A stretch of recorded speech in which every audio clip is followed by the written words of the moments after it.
Deməli, bura Şirvan şəhəri Vaqif Məmmədov köhnə pramxor deyilən yerdir. Deməli, bəndin kənarında, Kürün qırağında. Bax, bu cür nə antisantar vəziyyətdir. Gələn, baxan, nəzarət eləyən, buraları təmizləyən demək olar ki, yoxdur. Düz Kürün qırağındadır.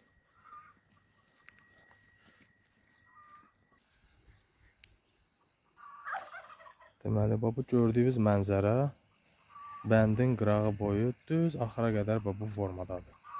Yəni, bura demək olar ki, tullantılarla doludur.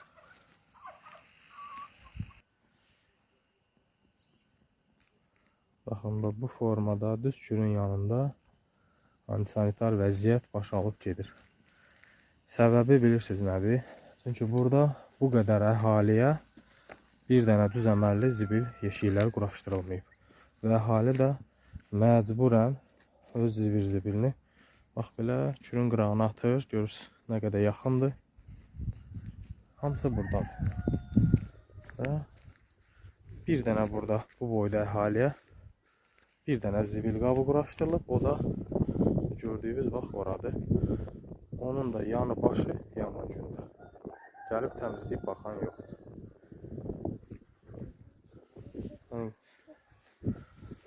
Lazım qurumlardan xahişimiz odur ki, təbiətimizi qoruyaq.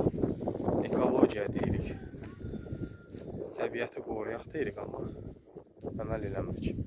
Yəni, lazım qurumlar heç olmasa gəlib burada bir iş görsünlər, bir təmizlik iş aparsınlar. Burada olan zirzibillərin də hamısı Kür biraz qalxan kimi hamısı gedir Kürə.